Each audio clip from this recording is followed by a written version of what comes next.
වේදනාව දැනෙන්නේ කැම නිසා නෙවෙයි, දත්වල සංවේදීතාවය නිසායි. විසඳුම නව සෙන්සිටිව් එක්ස්පර්ට් by සිග්නල්. තත්පර 30න් වේදනාවට සහනයක්. නැවත මතුවීම වැළැක්වීමට උපකාරී වේ. දත්වල සංවේදීතාවය නිසා ඇතිවන වේදනාව ඔබත් පරාජය කරන්න. නව සෙන්සිටිව් එක්ස්පර්ට් by සිග්නල්.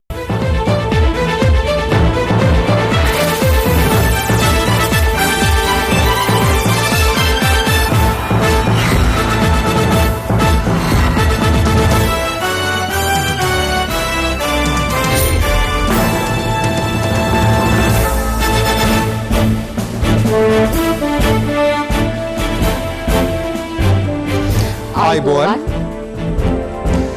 සියලු සමීක්ෂණ වාර්තා නැවත නැවතත් තහවුරු කර ලංකාවේ අංක 1 ප්‍රවෘත්ති ප්‍රකාශය. පැත්ත ගියත් ඇත්ත කියන හිරු රාත්‍රියේ 9:55 ප්‍රධාන ප්‍රවෘත්ති ප්‍රකාශය සමගින් මම ධනුෂ්ක සෙනවිරත්න. මම ඉෂාරා දේවේන්ද්‍ර. මුලින්ම පුවත් සිරස් තල.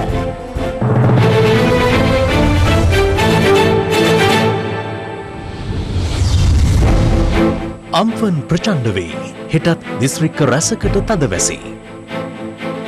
කාතන්කුඩි යතුරුපැදිය පිපිරවීම පොලිස්පති නොසලකා හැරි බවට ජනපති කොමිසමට අනාවරණයක්. කොළඹ සහ ගම්පහ හැර සෙසු දිස්ත්‍රික්කවල ඇඳිරි නීතිය හෙට පෙරවරු 5ට ඉවතට ජනජීවිතය යථාවත් කිරීමට පියවර රැසක්.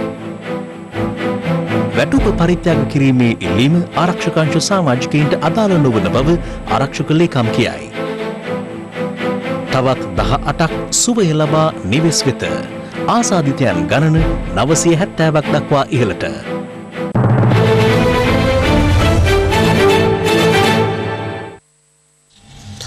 පාස්කු ප්‍රහාරයට ආසන්න දිනකදී කාත්තන්කුඩි ප්‍රදේශයේ සිදු වූ යතුරුපැදිය පුපුරවා හැරීමේ සිද්ධිය යම් අපරාධයක පෙරහුරුවක් බව එවක පොලිස්පතිවරයා වෙත කරුණු වාර්තා කර තිබූ බව පාස්කු ප්‍රහාරය පිළිබඳ සොයන ජනාධිපති කොමිසමේදී හෙළි වුණා.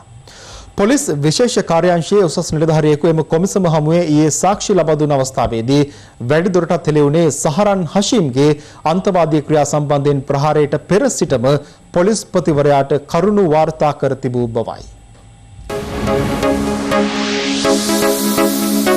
දවසේ පුවත පොලිස් විශේෂ කාර්යාංශයට අනුයුක්තව සේවය කරන ඉහළ නිලධාරියෙක් පාස්කු ප්‍රහාරය සම්බන්ධයෙන් සොයන ජනාධිපති පරීක්ෂණ කොමිෂන් සභාව හමුවේ ඊයේ සාක්ෂි ලබා දුන්නා. ජනාධිපති කොමිසම සාක්ෂිකරුවන්ගෙන් විමසුවේ පාස්කු ප්‍රහාරයට පෙර එම ප්‍රහාරය සම්බන්ධයෙන් දැනුවත්ව සිටියේද යන්නයි.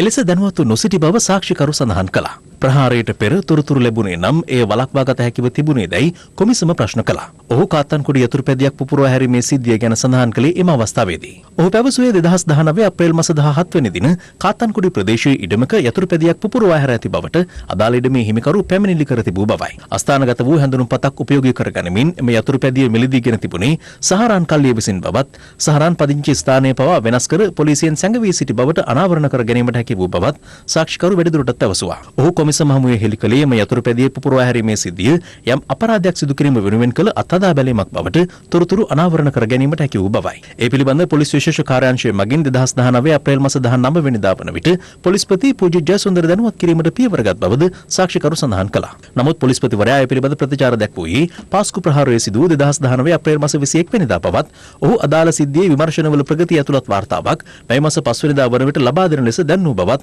සාක්ෂිකරු කොමිසම හමුවේ පැවසුවා. ඊට අමතරව කාත්තන්කුඩි ප්‍රදේශයේ සහරාන් පැවැත් වූ අන්තවාදී දේශන සහ ඇති වූ විවිධ ගැටුම් සම්බන්ධයෙන් අවස්ථා රැසකදී පොලිස්පති පූජ්‍ය ජයසුන්දරගේ අවධානයට ලක් කරමින් ලිපි රැසක්ම යොමු කළ බවද සාක්ෂිකරු කොමිසම හමුවේ අනාවරණ කළා. ඔහු වැඩිදුරටත් සඳහන් කළේ සහරාන් සැඟව සිටමින් සිදු කළ අන්තවාදී දේශන පිළිබඳ සියලු තොරතුරුත් අවස්ථා ගණනාවකදී පොලිස්පතිවරයා වෙත වාර්තා කළ බවයි.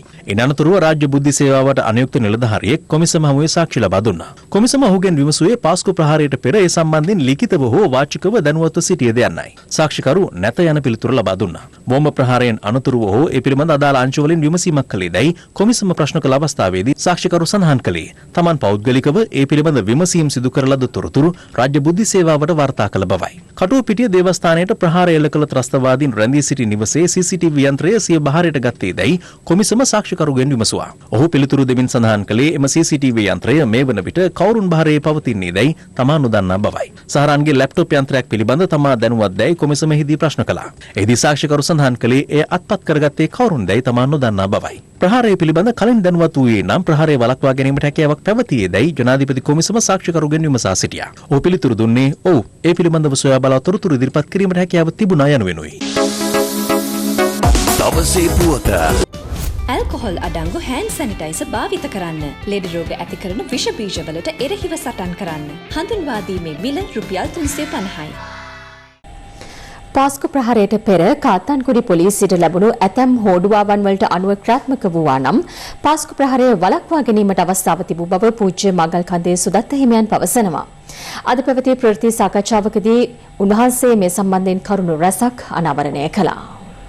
මේ මගේ අතේ තිබෙනවා ජාතික තෞහීද් ජමාත් සංවිධානයේ සහරාන් පිළිබඳව ජ්‍යෙෂ්ඨ නියෝජ්‍ය පොලිස්පති නිලන්ත ජයවර්ධන මහත්මයාගෙන් නිකුත් කරපු වාර්තාවක්. සහරාන්ගේ සමීපතයෙකු මෙන්ම 2017 3/17 සිදුවීමේ සැකකරුවෙකු වන 2017 3/10 කියලා කියන්නේ කාත්තාන්කුඩියේ පල්ලි දෙකක් අතර ගැටුමක් ඇති වුණා. අන්නේ ගැටුමට පාදක වෙච්ච උදවිය විය යුතුයි. අන්වර් පල්ලිය අසල කාත්තාන්කුඩි 3 පදිංචි බදුරුදීන් මොහමදීන් හෙවත් ආමි මොහිදීන් වරින්තු නිකුත් වී ඇති. අදාළ සිදුවීමෙන් පසු ප්‍රදේශයෙන් පලා ගොස් සැඟව සිටින අතර දැනට කුඹුරුමුල පාර පාසිකුඩා වාලච්චෙන ප්‍රදේශයේ මුහුදට යාබද ස්ථානයක රහසිගතව සැඟව සිටින බවත් සිකුරාදා දිනවල රාත්‍රී කාලයේ බිරිඳ සහ දරුවන් බැලීම සඳහා කාත්තාන්කුඩි පිහිටි නිවසට පැමිණෙන බවත් බුද්ධි නිරීක්ෂණයකදී හඳුනාගෙන ඇත. මෙම පුද්ගලයා සතුව T56 සහ පිස්තෝල වර්ගයේ ගිනි අවි තිබෙන බවට තොරතුරු ඇති අතර වරෙන්තු නිකුත් වී ඇති අයෙකු වුවද කාත්තාන්කුඩි පොලිස් ස්ථානයේ නිලධාරීන් සමග සමීප සම්බන්ධතා පැවැත්වීම හේතුවෙන් මොහු අත්අඩංගුවට ගැනීමට එම පොලිස් ස්ථානයේ නිලධාරීන් කටයුතු නොකරන බවට තොරතුරු ඇත. අවාසනාවකට මේක කියන්නේ 2019 4/20 උදෑසන බෝම්බ ගහනවා. කාත්තාන්කුඩි පොලිස් ස්ථානයේ හිටපු නිලධාරීන් මේ කියන පුද්ගලයන් අත්අඩංගුවට ගැනීමට කටයුතු කළා නම් මේ ප්‍රහාරය වළක්වා ගැනීමට හොඳ හැටි අවස්ථාව තිබුණා. මේ පූජී ජයසුන්දර පොලිස්පතිතුමාට යොමු කළා තියෙන්නේ රාජ්‍ය බුද්ධි සේවාව. අල් කයිඩා තත්ත්ව සංවිධානයේ සමග සමීප සම්බන්ධතා පවත්වන ශ්‍රී ලාංකිකයෝ ඇතුළත් ජාලයක් පිළිබඳ තොරතුරු. ගලගෙදර හන්දිය පාතුක්ක ලිපිනේ පදිංචි මොහමුදු නිලාබ්දීන් මොහම්මදු රිම්සාන් යන අය 2018 3/18 වන දින TK 730 දරන ගුවන් යානයෙන් තුර්කියේ සිට මෙරටට පැමිණෙන ලදී. ඒත පුද්ගලයාගේ විදේශ සම්බන්ධතා විදේශීය ක්‍රියාකාරීත්වය සහ මෙරට සම්බන්ධතා පවත්වන පුද්ගල ජාලය පිළිබඳව දැනට පවතින තොරතුරු බුද්ධි මෙහෙයුම් සිදු කරමින් පවතී. රිම්සාන් කියන පුද්ගලයාට මොකද වුනේ? දැන් ඔහු ඔහු අත්අඩංගුවට අරගෙනද මරාගෙන මැරිලාද? ඔහු දැන් මොනවද කරන්නේ කියලා අපිට දැනගන්න ඕන. මේ රාජ්‍ය බුද්ධි සේවයක් නීති හා සාමය ආරක්ෂා කරන්න ඉන්න පොලිස්පතිවරයාතුළු පොලිස් දෙපාර්තමේන්තුව තමන්ගේ බලලෝභීත්වය තමන්ගේ දේශපාලන උවමනාවන් වෙනුවෙන් යොදා ගැනීමේ විපාකයක් හැටියට පසුගිය පාස්කු ප්‍රහාරය සිදුනාය කියලා අපි මේ වෙලාවේ චෝදනා කරනවා. රනිල් වික්‍රමසිංහ මහත්තයාගේ ආණ්ඩුවයි මෛත්‍රීපාල සිරිසේන මහත්තයාගේ ආණ්ඩුවයි දෙකම කරේ මේ බුද්ධියන්සි උපයෝගී කරගත්තේ. ඊළඟ ජනාධිපති අපේක්ෂකයා ගෝඨාභය රාජපක්ෂද මේ කට්ටිය මොනවද කරන්නේ? සාකච්ඡා කරන්නේ මොනවද? මෙන්න මේවා හොයීම සඳහා තමයි මේ බුද්ධියන්ස මේගොල්ලෝ උපයෝගී කරගත්තේ. ඒක විධායකයේද? ඒක ව්‍යවස්ථාදායකයේ නොදවේද? කවුද කින්ද මන්ද කියලා අදාළ වෙන්නේ නැහැ. මොටම නීතිය ක්‍රියාත්මක කරන්න ඕන. අද වැසි තත්ත්වයේ අඩුවක් දක්නට ලැබුණද හෙට දිනේදී එහි වර්ධනයක් අපේක්ෂා කරන බව කාලගුණ විද්‍යා දෙපාර්තමේන්තුව පවසනවා. ඒ අනුව බස්නාහිර සබරගමුව දකුණු සහ මධ්‍යම යන පළාත්වලට මිලිමීටර් 150 ඉක්ම වූ තද වැසි ඇතිවනු ඇති. මෙම අයහපත් කාලගුණයට හේතු වූ අම්ෆන් සුලිකුණාටුව තවදුරටත් ප්‍රචණ්ඩ වනු ඇති බවට අනාවැකි පළ කෙරෙනවා. ගිනිකොණ දිග බෙන්ගාල බොක්ක මුහුදු ප්‍රදේශයේ ආශ්‍රිතව පැවති ගැඹුරු පීඩන අවපාතය මේ වන විට පවතින්නේ ත්‍රිකුණාමලයේ සිට කිලෝමීටර් 610ක් ඊසාන දෙසින්. එය මේ වන විට සුළුකුණාටු තත්ත්වයක් දක්වා වර්ධනය වී ඇති අතර එය හඳුන්වන්නේ ආන්ෆන් යන නමින්. හෙට දිනේදී එය ප්‍රචණ්ඩ සුළුකුණාටු තත්ත්වයක් දක්වා වර්ධනය වී බටහිර බෙන්ගාල වෙරළ වෙතට ගමන් කරනු ඇතැයි අනාවැකි පළබනවා. කෙසේ වෙතත් කාලගුණ විද්‍යා දෙපාර්තමේන්තුව පවසන්නේ මෙම සුළුකුණාටු තත්ත්වය හමුවේ නිර්දදිග කොටසේ පැවති වැසි තත්ත්වය තවදුරටත් අපේක්ෂා කරන අතර දෙබිනේ ඇතැම් ප්‍රදේශවලට මිලිමීටර් 150 ඉක්ම වූ තද වැසි අපේක්ෂා කළ හැකි බවයි. පැවති අයහපත් කාලගුණයන් සමග ඇල්පිටිය කැටපොළ කොළණිය ප්‍රදේශය හරහා ඊ රාත්‍රියේ හමා ගිය තද සුළඟකින් නිවාස 35කට පමණ හානි සිදුව තිබෙනවා. අපි දොරවල් වහගෙන හිටියේ. නිකන් මේ වැඩි ආවා. ඊට පස්සේ ගේ ඇතුටත් වැඩි ආවා. ඊට පස්සේ ඇවිල්ලා බලද්දි මේක සේරම බැරිලා මේ ගෙදර හැමදේම විසික්ුණා. ගොඩක් වෙලා තියුන්නේ නැහැ. මං එළියට යනකොට වහලා ගිහින් ඉවරයි. ප්‍රදේශයේ විදුලි රැහෙන් පද්ධතියටද හානි සිදුව ඇති අතර ඒවා යලි පිළිසකර කිරීම ආරම්භ කර තිබුණා. සිදුව ඇති හානි සොයා බැලීම සඳහා ගාල්ල දිස්ත්‍රික් ලේකම්වරයා අද එම ප්‍රදේශයේ සංචාරයක නිරත වුණා. දැනට වාර්තා වී ඇති ආකාරයට නිවාස 35කට විශාල වශයෙන් හානි වෙලා තියෙනවා. සම්පූර්ණ වහල ගැලවීම, ඒ වගේම විදුලිය බලය හැන හිටීම සහ වෙනත් ආපදා තත්ත්වයන් දින කිහිපයක් තුළදී සම්පූර්ණ වන්දි මුදල් ලබා දීම සඳහා කටයුතු සූදානම් කරලා තිනවා. ගත පැය 24 තුළ වැඩිම වර්ෂාපතනයක් රත්නපුර කුඩුව ප්‍රදේශයෙන් වාර්තා වූ අතර ඒ සටහන් වූයේ මිලිමීටර් 66ක් ලෙසින්. වර්ෂාපතනය අඩුවීමත් සමග කැලණි, කළු, ගින් සහ නිල්වලා ඇතුළු ප්‍රධාන ගංගාවල ජල මට්ටම ඊයේ දිනට සාපේක්ෂව අඩුවක්යක් ගෙන තිබෙනවා. ගාල්ල වක්වැල්ල පාලමාසල ගිංගගේ සුන්බුන් සිරවීම හේතුවෙන් ජලය බැසීම සිදුවන්නේ ඉතා සෙමෙනුයි. මේ හේතුවෙන් ප්‍රදේශයේ පහත් බිම් තවමත් ජලයෙන් යටව පවතිනවා. මහනුවරට අද පෙරළුවේ සිට දැඩි වර්ෂාපතනයක් පතිත වී ඇති අතර මේ හේතුවෙන් මහනුවර පොලිස් ස්ථාන පරිශ්‍රයේ කොටසක් ජලයෙන් යට වුණා. අයහපත් කාලගුණයත් සමග ජීවිතහානි දෙකක් වාර්තා වූ කෑගල්ල දිස්ත්‍රික්කයට අද අඩු වර්ෂාපතනයක් වාර්තා වී ඇති අතර සැඩපහරකට හසුව ගසාගෙන ගිය පුද්ගලයාගේ සිරුර ඥාති නිවසකට රැගෙන පෙත් තිබුණා. ගලිගමුව තෝලංගමුව ප්‍රදේශයේ නිවාස දෙකක් මතට පස්කඳු කඩා වැටීමෙන් හානි සිදුව ඇති අතර ඉන් කිසිවෙකුටත් හානි සිදුව නැහැ. මේ අතර පුත්තලම සිට ගාල්ල සහ හම්බන්තොට හරහා පොතුවිලි දක්වා වන මුහුදු ප්‍රදේශ විටින් විට ඉතා රළු ස්වභාවයක් ගත හැකි බව කාලගුණ විද්‍යා දෙපාර්තමේන්තුව අනතුරු අගවනවා. මේ වැසිස් සමග සුළඟේ වේගය ඉහළ යෑමේ තත්ත්වයන් තියෙනවා. මුහුද රළු වීමේ තත්ත්වයන්ුත් තියෙනවා. එතකොට මේ පිළිබඳ දීවරහා නායක ප්‍රජාව අවධානය යොමු කරන්නේ ගැඹුරු මුහුදු සීමාව තුළ කොහෙත්ම දීවරහා නායක කටයුතු වලට යන්න එපා. මෙම තත්ත්වය සමග බොහෝ දීවරින් අද දීවර කටයුතු වලින් වැළකී සිටියා. අනතුරු ඇඟවීම නොතකා ත්‍රිකුණාමලයේ දීවර වරායන් මුහුදුගේ දීවරින් පිරිසක් ආපසු හරවා එවීමට නාවික හමුදාව පියවර ගත්තා. ජාතික ගොඩනැගිලි පරීක්ෂණ සංවිධානය සඳහන් කළේ ගාල්ල, මාතලේ, රත්නපුර, කළුතර, මාතර, කොළඹ, කෑගල්ල, කුරුණෑගල, මහනුවර සහ නුවරඑළිය යන දිස්ත්‍රික්ක 10 සඳහා නිකුත් කර තිබූ නායම් හා පස්කන්ඩි කඩා වැටීම් පිළිබඳ අනතුරු ඇඟවීම තවදුරටත් දීර්ඝ කළ බවයි. එම දිස්ත්‍රික්කවලට ඉදිරි පැය කිහිපයේදී දැඩි වර්ෂාපතනයක් ඇති වූහොත් අවදානම් කලාපවල සිටින ජනතාව ආරක්ෂිත ස්ථාන වෙත යොමු වන ලෙස එම සංවිධානය ජනතාවගෙන් ඉල්ලා සිටිනවා. මේ අතර පුද්ගලයන් 131 දෙනෙකුට ජීවිත අහිමි වූ අරනායක සමසර කන්ද නායගොස් අදට සිව් වසරක්. මේ වසර 4කට පෙර නායහමට ලක් වූ සමසර කන්ද අද දිස්වන ආකාරයයි.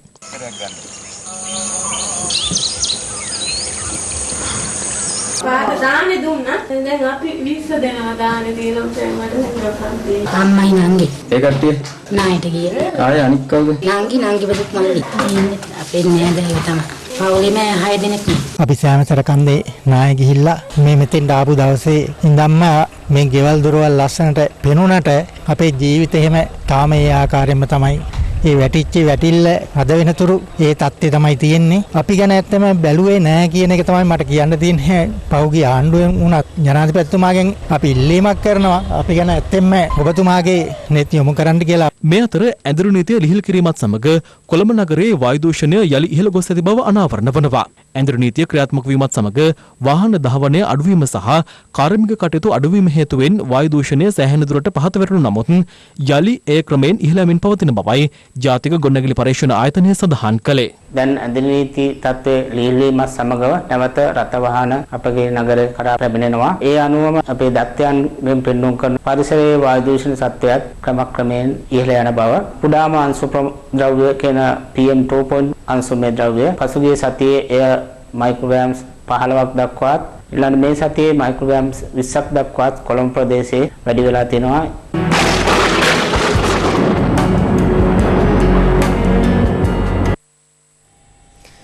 දෙවෙනි පුරා දැන් ක්‍රියාත්මක ඇඳිරි නීතිය කොළඹ සහ ගම්පහ හැර සෙසු දිස්ත්‍රික්ක සඳහා හෙටාලියම 5ට ඉවත් කරනවා. කොළඹ සහ ගම්පහ දිස්ත්‍රික්කවලට ඇඳිරි නීතිය ක්‍රියාත්මක වුවද රට යථාවත් කිරීමේ රජයේ වැඩපිළිවෙල හෙට සිට යලි ආරම්භ කිරීමට නියමිතයි.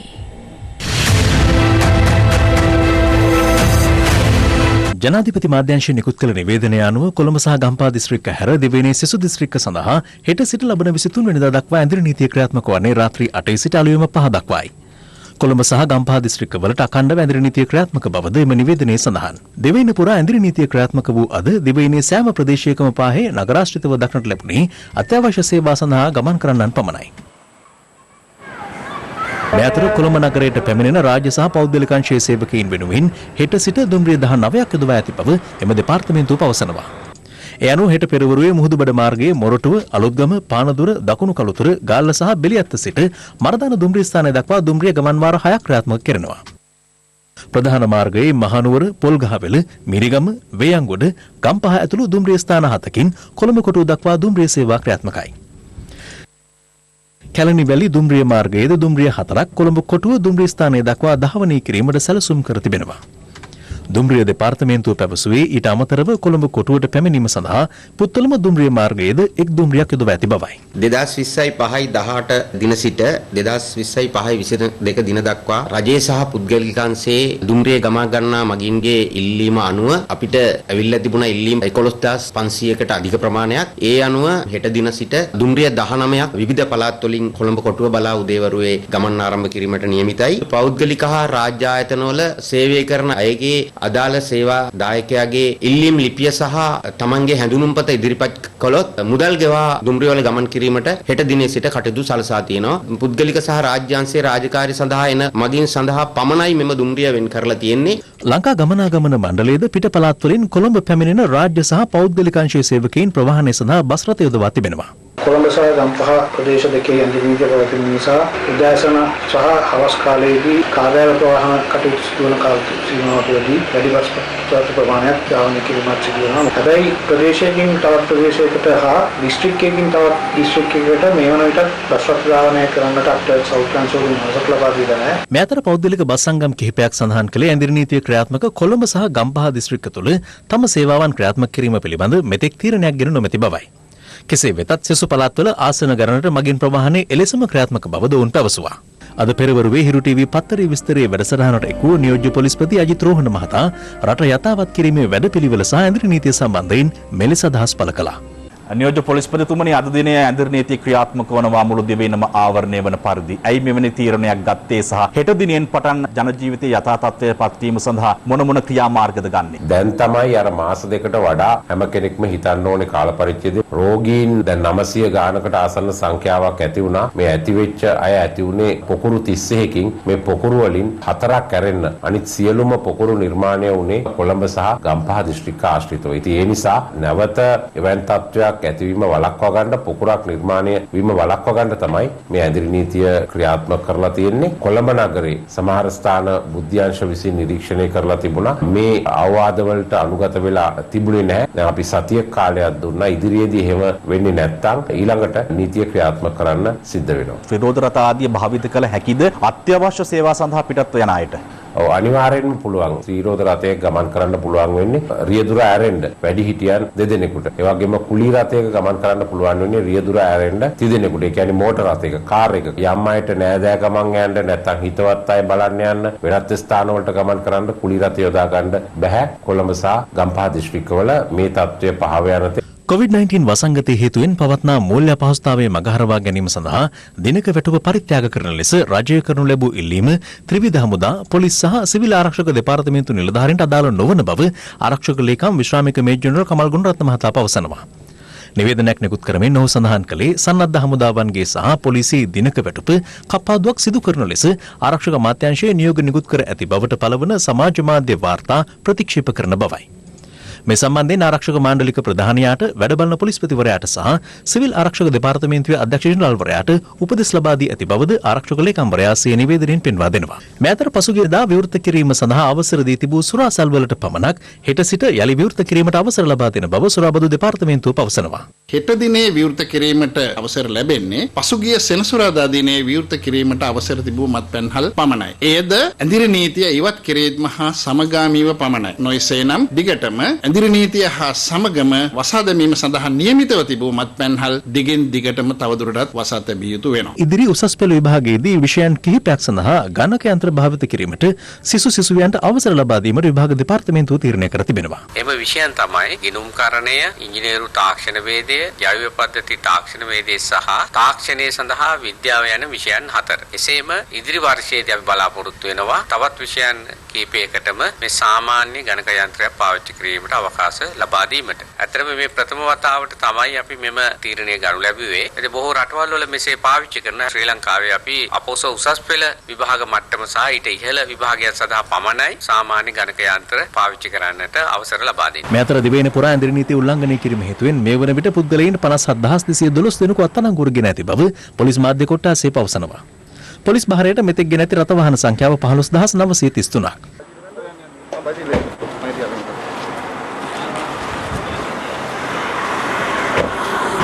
අදත් දිවයිනම ආවරණය වන පරිදි පොලිසිය ඇතුළු ආරක්ෂක අංශය විසින් ඇඳිරි නීති රාජකාරිවල නිරත වූ අතර මාර්ගයේ ගමන් කරන්නන්ගේ උෂ්ණත්වය පරීක්ෂා කිරීමද සිදු කෙරුණා. මේ අතර ඇඳිරි නීතිය ක්‍රියාත්මක දිස්ත්‍රික්කවල අත්‍යවශ්‍ය කටයුතු සඳහා බැහැරට යාම වෙනුවෙන් රජය හඳුන්වා දුන් ජාතික හැඳුනුම්පතේ අංක ක්‍රමවේදය යටතේ එහි අවසන් අංකය 1 හෝ 2 යන අංක ඇති පුද්ගලයන්ට හෙට බැහැර යාමේ අවසරය හිමි වෙනවා.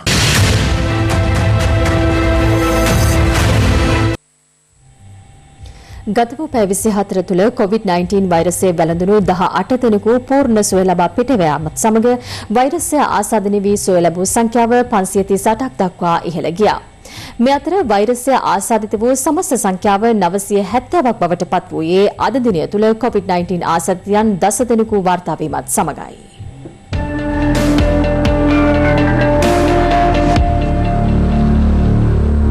COVID-19 ආසාදනය වී පූර්ණ සුවය ලැබූ ගණන මේ වන විට 538ක් දක්වා ඉහළ ගොස් තිබෙනවා. ඒ ගත වූ පැය 24 තුළ 18 දෙනෙකු පූර්ණ සුවය ලබා පිටව යාමත් සමගයි.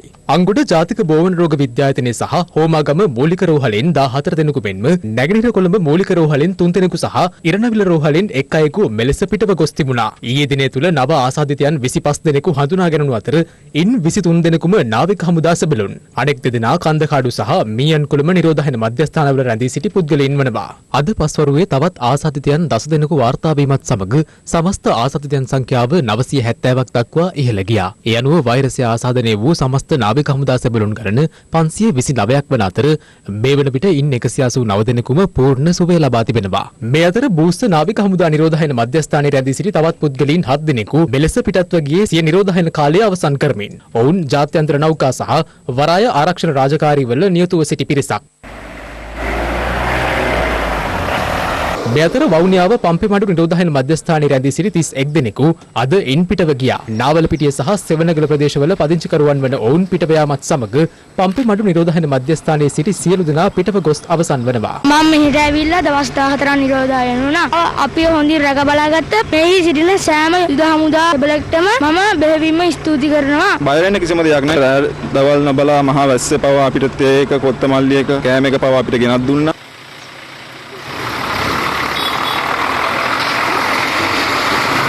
මේ අතර ඕමන් තානාපති කාර්යාලයේ රැඳවුම් මධ්‍යස්ථානයක සිටින ශ්‍රී ලාංකික ගෘහ සේවිකාවන් පිරිසක් මෙරටට ගෙන්වා ගන්නා ලෙස කර තිබූ ඉල්ලීම සම්බන්ධයෙන් එරට ශ්‍රී ලංකා තානාපති OL අමීර් අජ්වාඩ් මහතා පැහැදිලි කිරීමක් සිදු කර තිබෙනවා. එම ශ්‍රමිකයන් පිරිස සහ ඔවුන්ගේ අනුග්‍රහකයන් අතර ඇති වූ ආරවුල හේතුවෙන් තානාපති කාර්යාලයේ ආරක්ෂිත නිවස්නයක ඔවුන්ට රැකවරණය ලබා දී ඇති බව තානාපතිවරයා සඳහන් කළා. ඔවුන්ගේ කම්කරු ගෙවිසුම් වලට අනුකූලව සත්කාරක රටෙහි කම්කරු උසාවි හෝ මිනිස් බල අමාත්‍යාංශය විසින් දෙපිරිස අතර ඇති වූ ආරවුල විසඳන තෙක් ඔවුන්ට එහි රැඳී සිටීමට සිදුවන බව තානාපතිවරයා පෙන්වා දෙනවා. අදාළ ශ්‍රී ලාංකික ශ්‍රමිකයන් පිරිස මේ වන විට රැඳී සිටින්නේ COVID-19 අවධානමට ලක් නොවූ ප්‍රදේශයක බවත් ඔවුන්ගේ අත්‍යවශ්‍ය කටයුතු ශ්‍රී ලංකා විදේශ රැකියා නියුක්ති කාර්යාංශය මගින් සම්පාදනය කර ඇති බවත් තානාපතිවරයා නිකුත් කළ නිවේදනයේ සඳහන්.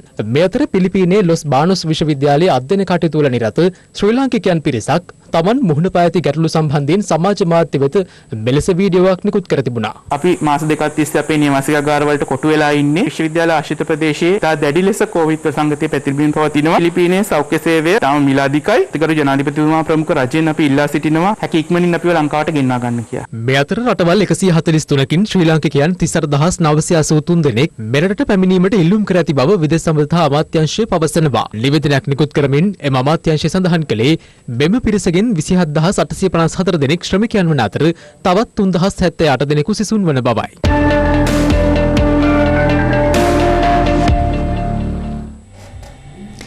අසල්වැසි ඉන්දියාවෙන් වාර්තා වන COVID-19 ආසාදිතයන් සංඛ්‍යාව අද 90000 සීමාව ඉක්මවා ගියා. ඒ දකුණු ආසියාතික කලාපයේ දිනක් තුල වාර්තා වූ වැඩිම ආසාදිතයන් සංඛ්‍යාව වන 4864 දෙනෙක් වාර්තා වීමත් සමගින් ලොව පුරා මෙවන විට වාර්තා වන සමස්ත COVID-19 ආසාදිතයන් සංඛ්‍යාව ලක්ෂ 47කට අධිකයි. COVID-19 ආසාදිතයින් සහ මරණ වාර්තා වීම අතින් තවමත් ඉදිරියෙන් පසුවන්නේ ලොව සුපිරි බලවතා වන ඇමරික එක්සත් ජනපදයයි. නව පුද්ගල මරණ 1218ක් අලුතෙන් වාර්තා වීමත් සමග ඇමරිකාවේ සමස්ත පුද්ගල මරණ සංඛ්‍යාව අද 90000 ඉක්ම වූවා. ඊයේ දිනේදී රටින් වාර්තා වූ නව ආසාදිතයින් සංඛ්‍යාව 23000කට අධිකයි. සමස්ත ආසාදිතයින් සංඛ්‍යාව දැක්ුණේ 15,73,73ක් ලෙසින්. අමරිකානු ජනාධිපති ඩොනල්ඩ් ට්‍රම්ප් COVID-19 මැඩලීමට ගෙන යන ක්‍රියාමාර්ග අසාර්ථක බව අවස්ථාවන් රැසකදී ලෝකනායකයන් රැසකගේ දැඩි විවේචනයට ලක් වූ අතර ඇමරිකාවේ හිටපු ජනාධිපති බැරක් ඔබාමා ට්‍රම්ප් පරිපාලනය සම්බන්ධයෙන් මෙලෙස අදහස් දැක්වුවා. ගත වූ පැය 24 තුළ ඇමරිකාවට පසු ලොව වැඩිම ආසාදිතයින් සංඛ්‍යාව වාර්තා වන්නේ බ්‍රසීලය, රුසියාව සහ ඉන්දියාවෙන්. ඒ බ්‍රසීලෙන් නව ආසාදිතයින් 14919ක්, රුසියාවෙන් ආසාදිතයින් 9200ක්, අසල්වැසි ඉන්දියාවෙන් ආසාදිතයින් 4864ක් ලෙසින්. බ්‍රසීලය COVID-19 වෛරසයෙන් දැඩි පීඩාවටපත් ලොව 6 වෙනි රට බවට මේ වන විට පත්ව තිබෙනවා. ගත වූ පැය 24 තුළ එරටින් නව පුද්ගල මරණ 816ක් වාර්තා වීමත් සමග COVID-19 පුද්ගල මරණ සංඛ්‍යාව 15633ක් දක්වා ඉහළ ගියා. මේ වන විට බෙල්ජියමේද COVID-19 ආසාදිතයින් සංඛ්‍යාව 54999ක් දක්වා ඉහළ ගොස් ඇති අතර එරට ප්‍රාදේශීය රෝහලක් නිරීක්ෂණයට එරට අග්‍රාමාත්‍යවරයා පැමිණි අවස්ථාවේදී සෞඛ්‍ය කාර්ය මණ්ඩල නිලධාරීන් ඔහුට පසුපස හරවා සිය විරෝධය පළ කළේ මේ අයුරින්. මේ වන විට යුරෝපා කලාපෙන් වාර්තා වන පුද්ගල මරණ සංඛ්‍යාව කෙමින් පහත බසිමින් තිබුණද වාර්තා වන ආසාදිතයින්ගේ ක්‍රමික වර්ධනයක් පෙන්නුම් කරනවා. ඒ අනුව කලාපයේ සමස්ත ආසාදිතයින් අතුරින් 17.75ක් ස්පාඤ්ඤෙන් වාර්තා වන අතර 15% රුසියාවෙන් වාර්තා වනවා. කලාපයේ ආසාදිතයින් අතුරින් 13% වාර්තා වන්නේ බ්‍රිතාන්‍යයෙන් වන අතර ප්‍රංශයෙන් වාර්තා වන්නේ 10%ක්. මේ වන විට COVID-19 සත්වයින්ටද ආසාදනය වීමේ ප්‍රවණතාවයන් නිර්මාණය වී ඇති අතර වෛරස ආසාදිත සුනකයින්ට කිවිසුම් යන විටදී වෛරසය බිඳිති මගින් ව්‍යාප්ත විය හැකිද යන්න පිළිබඳ බ්‍රිතාන්‍ය විද්‍යාඥයින් පිරිස පරීක්ෂණයක්ද ආරම්භ කර තිබෙනවා. දකුණු ආසියාතික කලාපයේ වැඩිම ආසාදිතයින් සංඛ්‍යාව තවමත් වාර්තා වන්නේ අසල්වැසි ඉන්දියාවෙන්. ඊයේ දිනේදී එරටින් නව ආසාදිතයින් 4864 දෙනෙකු සොයා ගැනීමත් සමග සමස්ත ආසාදිතයින් සංඛ්‍යාව 90648ක් දක්වා ඉහළ ගියා. මේ වන විට ඉන්දියාවෙන් වාර්තා වන සමස්ත පුද්ගල මරණ සංඛ්‍යාව 2871ක්. මේ අතර COVID-19 ව්‍යාප්තිය හමුවේ ඉන්දියාවේ මිනිස් ජාවාරම්ද ඉහළ ගොස් ඇති බව ඉන්දියා මාධ්‍ය වාර්තා පෙන්වා දෙනවා. සෑම මිනිත්තු 8කට වරක් ඉන්දියාවේ එක් දරුවෙකු මිනිස් ජාවාරම්කරුවන්ගේ ගොදුරු බවට පත්වන බවටයි එම මාධ්‍ය වාර්තා පෙන්වා දෙන්නේ. මේ අතර ඉන්දියාවේ හයිද්‍රාබාදයේදී පැහැරගත් මාස 18ක දරුවෙක් බේරා ගැනීමේ මෙහෙයුමකට එක් වූ පොලිස් නිලධාරීන් 22 දෙනෙකු නිරෝධායනයට යොමු කිරීමට පියවරගෙන ඇත්තේ අදාළ දරුවා COVID-19 ආසාදිතෙකු බවට හඳුනා ගැනීමත් සමගයි. දකුණු ආසියාවේ රාජ්‍යයක් වන නේපාලයේ සිදු වූ පළමු COVID මරණය අද වාර්තා වුණා. මියගොස් ඇත්තේ 29 වැනි කාන්තාවක් බවයි විදේශ මාධ්‍ය වාර්තා කළේ. මෙතර වෛරසයේ ව්‍යාප්තිය සිදු වූ බවට විශ්වාස කෙරෙන චීනයේ ඊසාන දිග ප්‍රාන්තයේ චූලාන් නගරයෙන් COVID-19 ව්‍යාප්ත වීමේ දෙවන රැල්ලක අවදානම මතු වී ඇති අතර එම නගරයේ 8000කට අධික පිරිස නිරෝධායනයට බලධාරීන් පියවරගෙන තිබෙනවා. මේ වූහාන් නගරයේ වැසියන් COVID-19 පරීක්ෂණයන්ට භාජනය වීමට දිගු පෝලිම්වල රැඳී සිටින අයුරුයි. මේ අතර COVID-19 අවදානම පහත බැස යාම සම්බන්ධයෙන් වූහාන් වැසියන් සිය සතුට ප්‍රකාශ කළ ආකාරයයි මේ.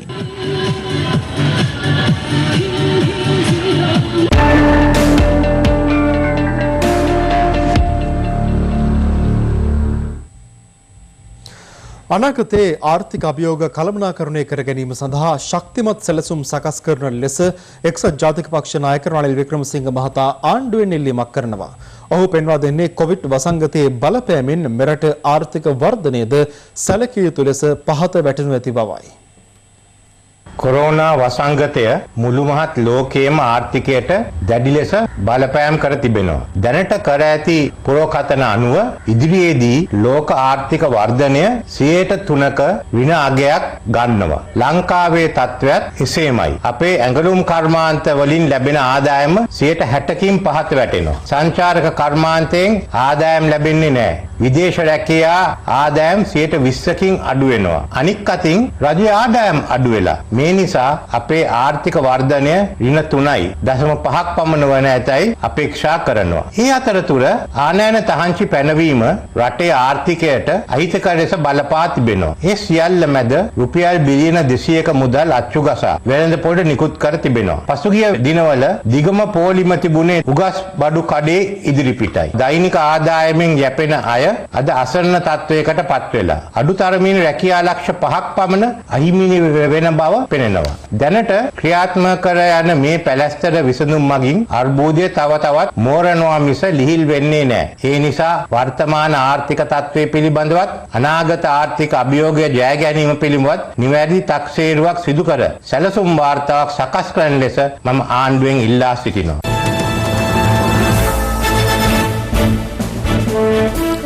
පවතින COVID-19 වසංගතය හමුවේ ETA තැන්පත්කරුවන්ගේ මුදල් ලබා දීම පැහැර හැරීමේ සැලසුමක් පිළිබඳව ETA තැන්පත්කරුවන් සුරැකීමේ ස්වාධීන සංගමය හෙළි කළා. අද පැවති ප්‍රවෘත්ති සාකච්ඡාවකට එක්වමින් එම සංගමයේ නියෝජිතයන් මේ බව සඳහන් කළා. කොරෝනා වෛරසයේ අවස්ථාවේදී සියලු කටයුතු සූදානම් කරගෙන යනවා. තැන්පත්කරුවන්ගේ මුදල් ගෙවීම පැහැර හැරලා රක්ෂණ වන්දි මුදල පමණක් ලබා දෙන්නට මේ බිලියන 33ක් අහිංසක මහ ජනතාවගේ මුදල් හොරා කාපු මේ අධ්‍යක්ෂරු 4 දෙනා අද වෙනකම් කිසිම නීතිය ක්‍රියාත්මක කරන ආයතනයක් කැඳවීමක්වත් කරේ නැහැ. අපිට වෙච්ච අසාධාරණේ අපි කාටද කියන්නේ? මොකද අපි දකිනවා අපේ ප්‍රශ්නයට මේ හිරු මාධ්‍ය ජාලයේ මේ සහයෝගය දුන්නේ නැත්නම් මේ රටේ පස්සයට වැළුණු ප්‍රශ්නයක් බවට පත් වෙනවා මේ විශාල හොරකම. ශ්‍රී ලංකා මහ බැංකුව විසින් නියාමනය කරන ලද මූල්‍ය සමාගමක් වන ETA සමාගමේ සිදු වූ බව කියවෙන ආක්‍රමිකතා සහ අයථා ක්‍රියාකාරකම් සම්බන්ධයෙන් සොයා බැලීම සඳහා ජනාධිපතිවරයා පසුගිය ජනවාරි 9 වෙනිදා ජනාධිපති පරීක්ෂණ කොමිෂන් සභාවක් පත් කළා. අවස්ථා කිහිපයකදී එහි සාක්ෂි විභාගය සිදු වූ අතර එහි නිල කාලය පසුගිය අප්‍රේල් 9 වෙනි දිනෙන් අවසන් වීමට නියමිතව තිබුණා. කෙසේ වෙතත් පවතින තත්ත්වය සැලකිල්ලට ගනිමින් ජනාධිපති ගෝඨාභය රාජපක්ෂ මහතා විසින් එහි නිල කාලය මේ වසරේ ඔක්තෝබර් 9 තෙක් දීර්ඝ කරමින් අති විශේෂ ගැසට් නිවේදනයක් නිකුත් කරනු ලැබුවා.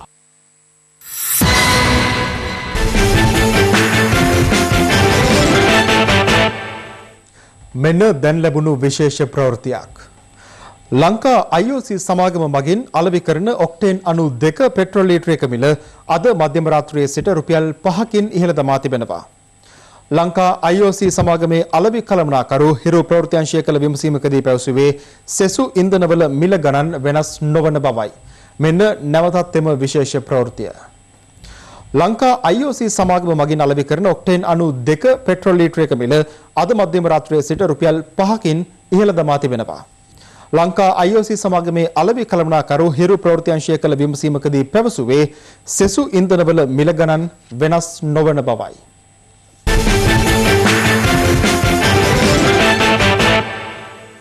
හිටපු පාර්ලිමේන්තු මන්ත්‍රී රාජිත සේනාරත්න රක්ෂිත බන්ධනාගාරගත කිරීම සම්බන්ධයෙන් පක්ෂ විපක්ෂ දේශපාලනඥයින් අදත් මෙලෙස අදහස් පළ කළා. එක වෙලාවකදී අප මත නිදහස් කරනවා. ඒකෙදී අධිකරණය ස්වාධීනව කටයුතු කරා කියලා මේ කණ්ඩායම කියනවා. ඊළඟට අප නතර කරලා බන්ධනාගත කරාපුවාම ඒක අධිකරණය ස්වාධීන නැහැ. මේ දිව දෙකේ කතා තමයි කතා කරන්නේ. කියනවා කිව්වේ මහා දූෂණ බරපතල චෝදනානේ. අන්තිමට අත්තන කොට ගන්නේ මොනවද? ප්‍රතිසාකච්ඡාවකදී බොරු කිව්වා කියලා. බොරු කියන අනබල දුන්නා. ලංකාවේ නීති පොතේ නැති වරදක. ඉතින් මේව පරිගැනීම නෙමෙයි. ආවල් තැන මිනී මැරුණා, මෙහෙම ගියා, කිඹුල්ලුන්ට කන්න දැම්මා. එතුමානේ කිව්වේ ඉතින් එතුමා දන්න දේ නීතියට නොකීමත් වරදක් නේ. එතකොට එතුමා කරපු එළිදරව් කිරීම පිළිබඳව සොයන්නේ නැතුව ඔහුව තිරගත කිරීම දේශපාලන පරිගැනීමක් හැටියට දැන් පෙනී යනවා. ඒ කෙසේ වෙතත් ඒක තුල ආණ්ඩුව යම් පණිවිඩයක් මේ සමාජයට දෙනවා. ආණ්ඩුවට විරුද්ධව මාධ්‍ය සාකච්ඡාවල් පවත්වුවොත් වෙන දේ රාජපක්ෂවරුන්ගේ ඇඩ්‍රස් එක වැලිකඩ බන්ධනාගාරේ කිව්වා. අද එතුමාගේ ඇඩ්‍රස් එක කොහෙද කියලා හිටන් අපි දැක්කා සමාජ මාධ්‍යවල තියෙනවා. අපි හැබැයි කිසි කෙනෙකුට නිර්පරාධ චෝදනා කරන්නේ නැහැ. හැබැයි මේ රටේ නීතියට පිටින් වැඩ කරපු සියලු දෙනාටම ඉදිරි කාලේ දඬුවම් ලබන්න ලැබෙයි. මහ බැංකුව මහදවල් මංකොල්ල කෑව ඇවිල්ලා පැය 24න් අත්අඩංගුවට ගන්නවා. ඒ අද මහ බැංකුව අල්ලලා කොහේ හරි වාර්තා වෙලා තියෙනවා. මේ ආණ්ඩුවට ප්‍රවෘත්ති සාකච්ඡාව තිබීම මහ බැංකුව හොරකමට වඩා ලොකු එකක් නම් අපිට ප්‍රශ්නයක් නැහැ රාජිත මහත්තයාට දඬුවම් කරන්න. ඒගොල්ලෝ නොකියා කියන්නේ වැරදි කරපු අය ඉදින් මේ පැත්තේ අය දඩයන් කරන්න හදනවා කියලා ආණ්ඩුව. අපි දන්නවා ආණ්ඩුවේ හිටපු දෙගොල්ලම වැරදි කරපු අය. එහාට මෙහාට ඇඟිල්ල දික් කරාට. ඒ නිසා මෙතන කිසිම දේශපාලන පරිගැනීමක් නැහැ.